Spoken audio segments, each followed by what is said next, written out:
Hello student, কেমন আছো তোমরা? আমি অরবিন্দ।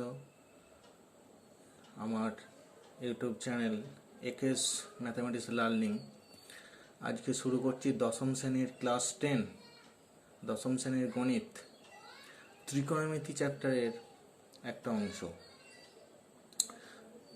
ত্রিকোণমিতি চ্যাপ্টারের কোণ পরিমাপের ধারণা সম্পর্কে আজকে তোমাদের কিছু জানাবো। ত্রিকোণমিতি নতুন চ্যাপ্টার, ক্লাস 10-এর একটা নতুন জিনিস হচ্ছে ত্রিকোণমিতি। এই ত্রিকোণমিতি শুরুটা, অর্থাৎ ত্রিকোণমিতির শুরুতেই প্রথম যে চ্যাপ্টারটা আছে সেটা হচ্ছে কোণ পরিমাপের ধারণা। তাই কোণ পরিমাপের ধারণা সম্পর্কে আমরা কি জানব? এখন প্রথমে এই কোণ পরিমাপের ধারণা জানতে গেলে প্রথমেই জানতে হবে ত্রিকোণমিতি শব্দটা। ত্রিকোণমিতি শব্দটা কোথা থেকে এসছে বা ত্রিকোণমিতি কি? ত্রিকোণমিতি শব্দটা এসছে গ্রিক শব্দ ট্রাইগনমেট্রন থেকে। ত্রিকোণমিতি শব্দটি এসছে গ্রিক শব্দ ট্রাইগনমেট্রন থেকে, অর্থাৎ ট্রাইগনমেট্রন। ট্রাই মানে তিন, গণ অর্থাৎ কোণ, মেট্রন অর্থাৎ পরিমাপ। তা এখানে ট্রাইগনমেট্রন অর্থাৎ তিন কোণ পরিমাপ। তাহলে তিনটে কোণ নিয়ে পরিমাপ। এখন তিনটে কোণ কার থাকে? তিনটে কোণ থাকে ত্রিভুজের। সেই ত্রিভুজটা কি ত্রিভুজ হতে পারে? সমকোণী ত্রিভুজ হতে পারে, সূক্ষ্মকোণী ত্রিভুজ হতে পারে, স্থূলকোণী ত্রিভুজ হতে পারে। তা ত্রিভুজের কি কি থাকে? ত্রিভুজের তিনটে কোণ থাকে। আর কি থাকে না, ত্রিভুজের তিনটে বাহু থাকে। তা এই তিনটে বাহু এবং তিনটে কোণ, তিনটে বাহু এবং তিনটে কোণ, এদের মধ্যে যে সম্পর্ক, সেই সম্পর্কটাই হচ্ছে ত্রিকোণমিতি। অর্থাৎ ত্রিকোণমিতি হলো সমকোণী ত্রিভুজের কোণ এবং বাহুর মধ্যে সম্পর্কের আলোচনা। অর্থাৎ ত্রিকোণমিতি হলো সমকোণী ত্রিভুজের কোণ এবং বাহুর মধ্যে সম্পর্কের আলোচনা। এছাড়া সূক্ষ্মকোণী ও স্থূলকোণী ত্রিভুজের ক্ষেত্রেও ত্রিকোণমিতিতে ধরা হবে। শুধুমাত্র যে সমকোণী ত্রিভুজ নিয়েই, সমকোণী ত্রিভুজের ক্ষেত্রেই যে হবে তা নয়, সূক্ষ্মকোণী ও স্থূলকোণী ত্রিভুজের ক্ষেত্রেও ত্রিকোণমিতিতে ধরা হবে। কিন্তু সেক্ষেত্রে কি না, সেক্ষেত্রে ত্রিভুজগুলিকে সমকোণী ত্রিভুজে ভেঙে নিতে হবে আমাদের। সমকোণী ত্রিভুজে ভেঙে নিতে হবে। যেমন আমি এইখানে একটা চিত্র দেখিয়েছি। এই চিত্রটা হচ্ছে সমকোণী ত্রিভুজ। এই সমকোণী ত্রিভুজের একটা কোণ হচ্ছে 90 ডিগ্রি, আর সমকোণে এখানে এ বি সি হচ্ছে একটা সমকোণী ত্রিভুজ, যার বি কোণটা হচ্ছে 90 ডিগ্রি। এটা লম্ব, এটা অতিভুজ, এটা ভূমি। সমকোণের বিপরীত বাহুটাকে অতিভুজ বলে। এটা লম্ব, এটা ভূমি। এছাড়া সূক্ষ্মকোণী ত্রিভুজের ক্ষেত্রে এ বি সি হচ্ছে একটা সূক্ষ্মকোণী ত্রিভুজ। এই ত্রিভুজের ক্ষেত্রে এটা তো আর সমকোণ নয়, এখানে তো সূক্ষ্মকোণী ত্রিভুজ হচ্ছে যে ত্রিভুজের তিনটে কোণই সূক্ষ্মকোণ। সূক্ষ্মকোণ অর্থাৎ তিনটে কোণই 90 ডিগ্রির চেয়ে কম হবে। তাহলে এখানে আমরা সমকোণ পেতে গেলে কি করব? সমকোণ পেতে গেলে হয় এ বিন্দু থেকে, নয় সি বিন্দু থেকে, নয় বি বিন্দু থেকে, যে কোনো একটা বিন্দু থেকে তার বিপরীত বাহুর উপর আমাকে একটা লম্ব টানতে হবে।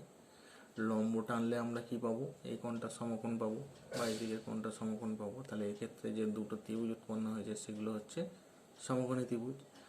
সেই রকম আমাদের স্থূলকোণী ত্রিভুজের ক্ষেত্রে, স্থূলকোণী ত্রিভুজ হচ্ছে এ বি সি হচ্ছে একটা স্থূলকোণী ত্রিভুজ। এই ক্ষেত্রে আমাকে কি করতে হবে না, এই বিসি বাহুটাকে মানে সিবি বাহুটাকে বাড়াতে হবে এই বিন্দু থেকে একটা লম্ব টানার জন্য, অর্থাৎ এডি হচ্ছে লম্ব। তা যাই হোক, তাহলে আমরা এখানে ত্রিকোণমিতি হলো সমকোণী ত্রিভুজের কোণ এবং বাহুর মধ্যে সম্পর্কের আলোচনা। তা এখন এই ত্রিকোণমিতিক কোণ বলতে কি বোঝায়? ত্রিকোণমিতিক কোণ, ত্রিকোণমিতিক কোণ বলতে কি বোঝায়?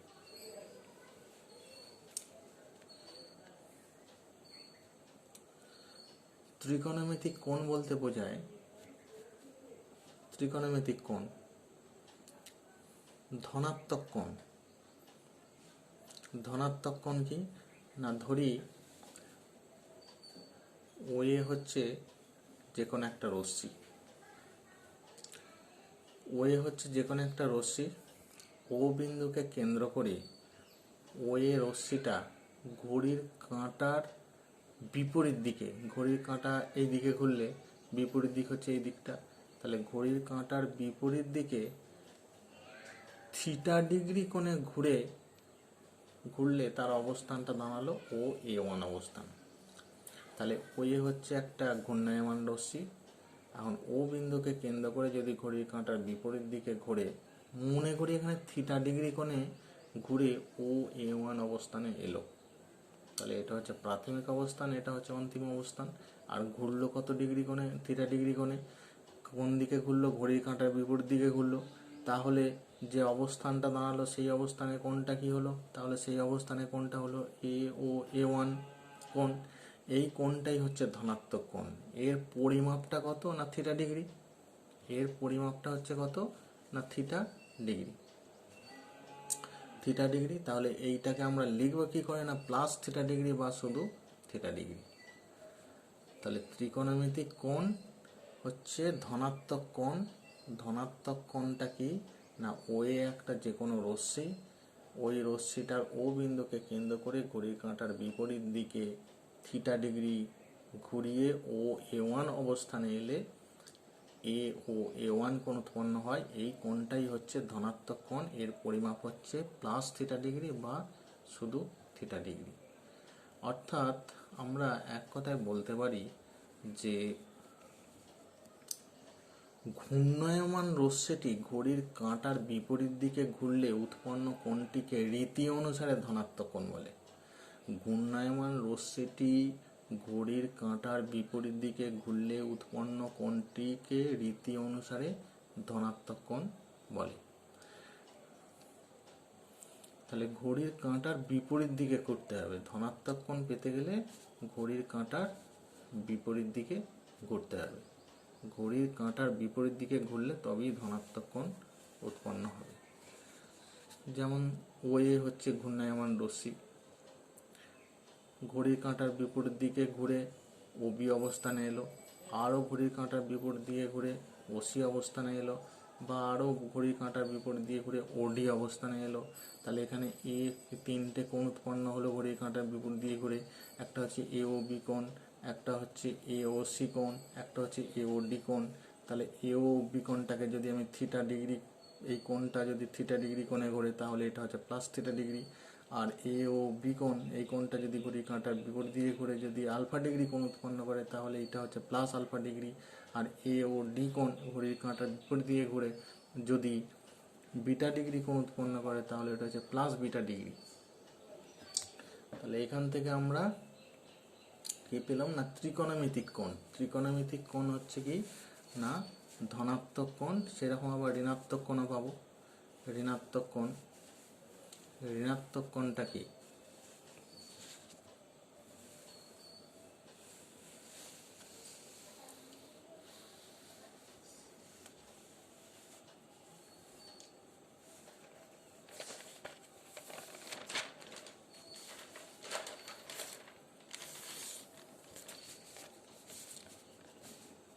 ঋণাত্মক কোণ।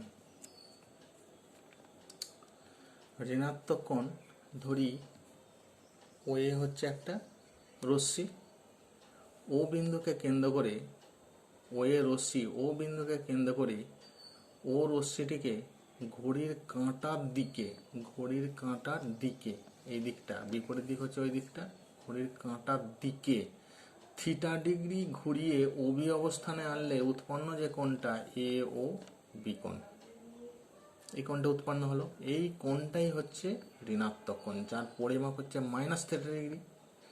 তাহলে ঋণাত্মক কোণটা কি না, ওয়ে হচ্ছে একটা ঘূর্ণায়মান রশ্মি, ও বিন্দুকে কেন্দ্র করে ঘড়ির কাঁটার দিকে থিটা ডিগ্রি কোণে ঘুরিয়ে ওবি অবস্থানে এলে যে কোণটা উৎপন্ন হবে সেই কোণটা হচ্ছে এ ও বি কোণ। এই কোণটাই হচ্ছে ঋণাত্মক কোণ, যার পরিমাপটা বা মানটা হচ্ছে কত না -θ°। অর্থাৎ ঘূর্ণায়মান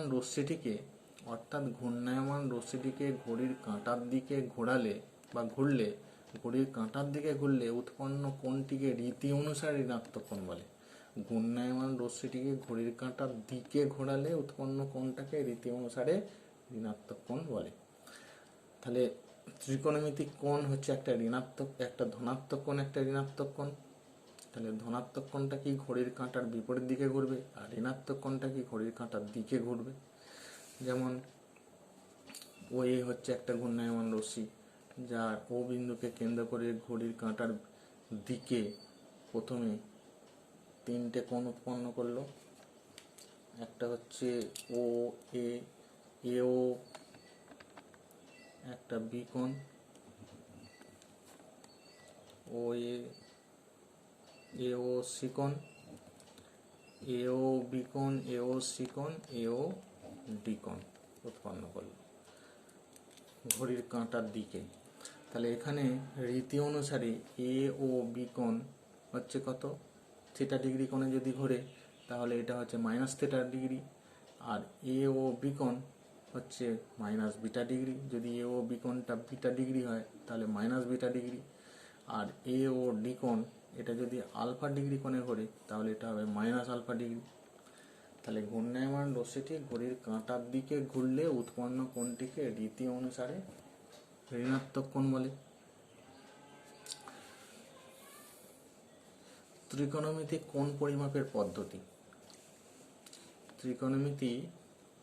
ত্রিকোণমিতিক কোণ পরিমাপের পদ্ধতি। সাধারণভাবে ত্রিকোণমিতিক কোণ পরিমাপের দুটো পদ্ধতি আছে। একটা হচ্ছে ষষ্ঠিক পদ্ধতি, সেক্সাডেসিমাল সিস্টেম, আর একটা হচ্ছে সার্কুলার সিস্টেম বা বৃত্তীয় পদ্ধতি।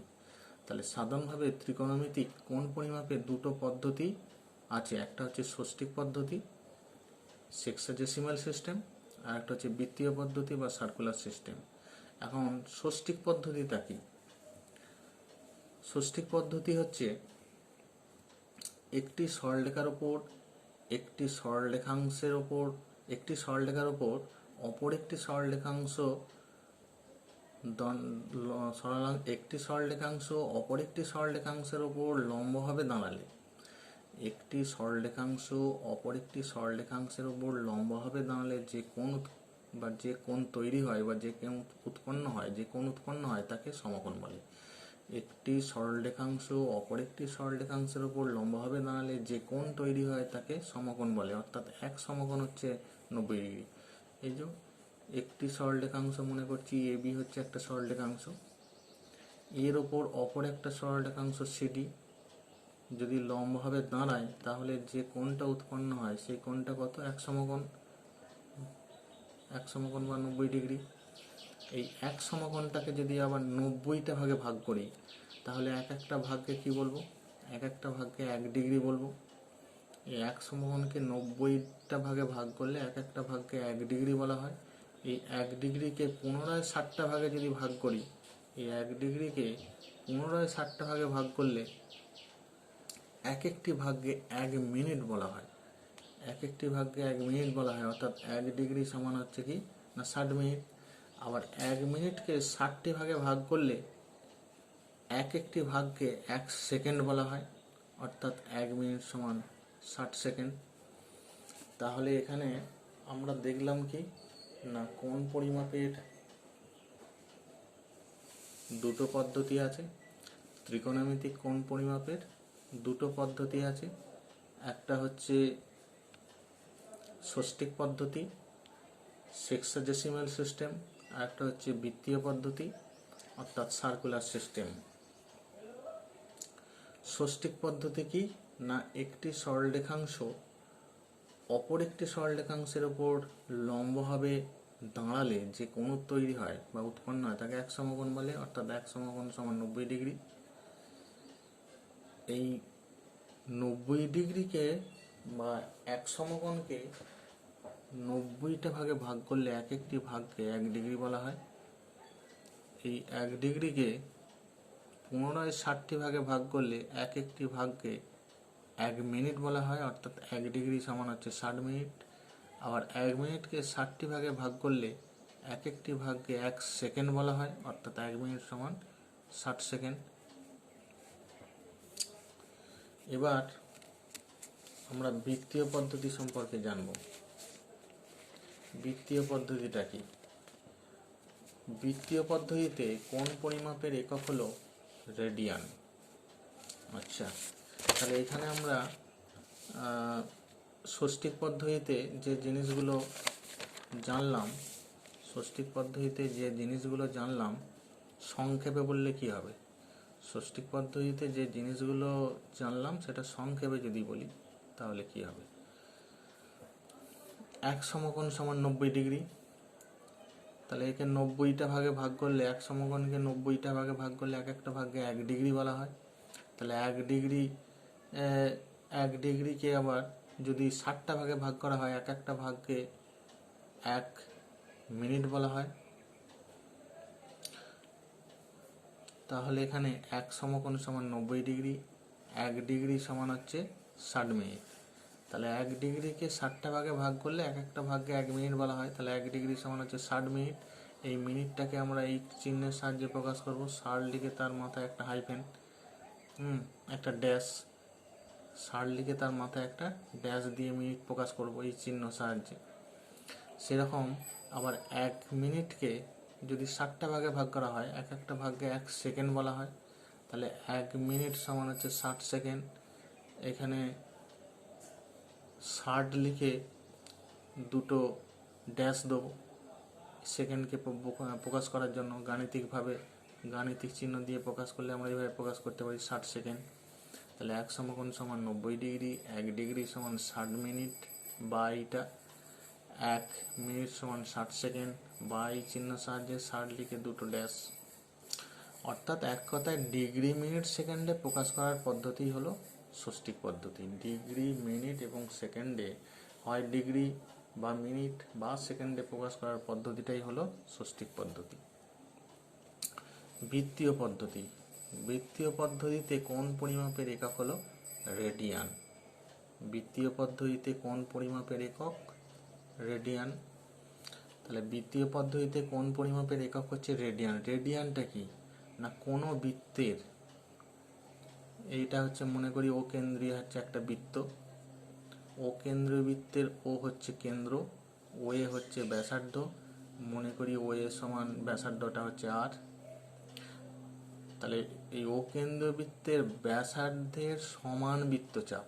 তাহলে ও এর যে ব্যাসার্ধটা এর সমান, মানে এইটার সমান বৃত্তচাপটা, এটা হচ্ছে আর। এই যে এবি, ব্যাসার্ধ যতখানি এবিটাও ততখানি, এই দৈর্ঘ্যটা, এই যে ও এ দৈর্ঘ্যটা আর এই চাপটা দুটোই সমান। ব্যাসার্ধের সমান দৈর্ঘ্যের বৃত্তচাপ কেন্দ্রে যে সম্মুখ কোণ উৎপন্ন করে, কেন্দ্রে এই যে কেন্দ্রটায় যে সম্মুখ কোণ উৎপন্ন করলো, এই কোণটাকেই বলা হচ্ছে 1 রেডিয়ান। তাহলে কোনো বৃত্তের ব্যাসার্ধে সমান দৈর্ঘ্যের বৃত্তচাপ ওই বৃত্তের কেন্দ্রে যে সম্মুখ কোণ উৎপন্ন করে তার পরিমাপকে 1 রেডিয়ান বলা হয়, এবং সেটিকে লেখা হয় 1 লিখে টু দি পাওয়ার সি। রেডিয়ানের চিহ্ন হচ্ছে সি, এই চিহ্ন দ্বারা লেখা হয়। প্রমাণ করা যায় যে পাই রেডিয়ান সমান 2 সমকোণ 180 ডিগ্রি। 2 সমকোণ মানে হচ্ছে 180 ডিগ্রি। প্রমাণ করে দেখানো যায় যে পাই রেডিয়ান সমান 2 সমকোণ বা 180 ডিগ্রি।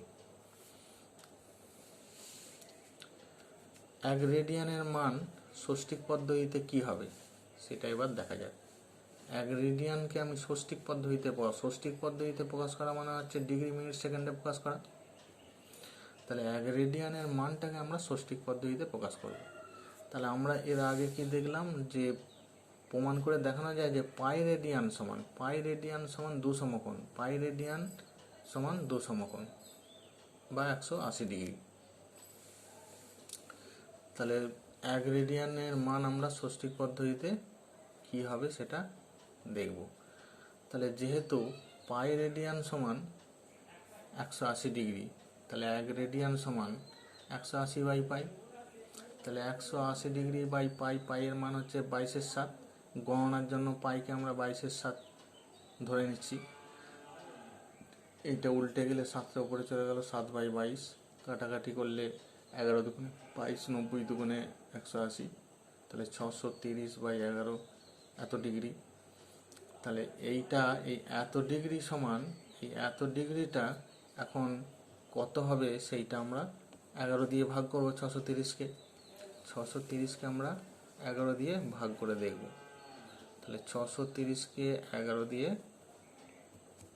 ভাগ করছি। তাহলে 630কে এই যে 630/11 আমাদের যে বেরোলো এখানে, যে 630/11, 630 ডিগ্রি বাই 11, এই 630 ডিগ্রি বাই 11কে 630কে 11 দিয়ে ভাগ করলে 5 দিয়ে এইটা হচ্ছে 7 দিয়ে এইটা হচ্ছে 3 হচ্ছে ভাগশেষ, মানে 3 ডিগ্রি হচ্ছে ভাগশেষ থাকছে। তাহলে আমরা 630কে 11 দিয়ে ভাগ করলে আমরা ভাগফল পাচ্ছি 57, আর ভাগশেষ 3 থেকে যাচ্ছে, তাহলে 57 ডিগ্রি হলো, আর 3 ডিগ্রি হচ্ছে ভাগশেষ থাকছে। এই 3 ডিগ্রিটাকে আবার যদি আমি মিনিটে প্রকাশ করি, 3 ডিগ্রিটা মিনিটে প্রকাশ করলে কি হয়, আমরা জানি যে 1 ডিগ্রি সমান 60 মিনিট। আগে যেটা করেছিলাম যে 1 ডিগ্রি সমান 60 মিনিট, এই যে 1 ডিগ্রি সমান 60 মিনিট, তাহলে 3 ডিগ্রি সমান 3 × 18 180 মিনিট। 3 ডিগ্রি হচ্ছে 180 মিনিট। তাহলে এটা 3 × 60, 180 মিনিট। 180কে আবার 11 দিয়ে ভাগ করব। 11 দিয়ে ভাগ করলে আমরা 16 পাচ্ছি, ভাগফল 16, কিন্তু ভাগশেষ থেকে যাচ্ছে 4 ভাগশেষ থেকে যাচ্ছে। তাহলে 4 ভাগশেষ থেকে যাচ্ছে, এখানে আমরা ভাগফলটা 16 পাচ্ছি। তাহলে এটা হচ্ছে 16 মিনিট, এই যে 16 মিনিট। এবার এই 4 মিনিট, এই 4 মিনিটটাকে আমরা সেকেন্ডে প্রকাশ করব। 1 মিনিট সমান কত সেকেন্ড? 60 সেকেন্ড। তাহলে 4 মিনিট সমান কত? 4 × 60, 240 সেকেন্ড।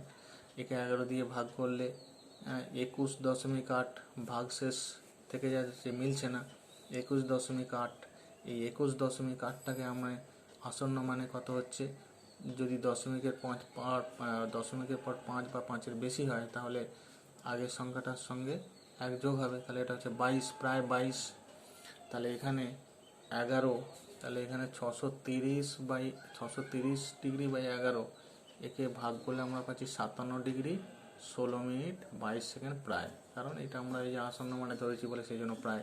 তাহলে 1 রেডিয়ান সমান কত? 57 degree 16 minute 22 second. 57 degree 16 minute 22 second প্রায় 1 মিনিট সমান।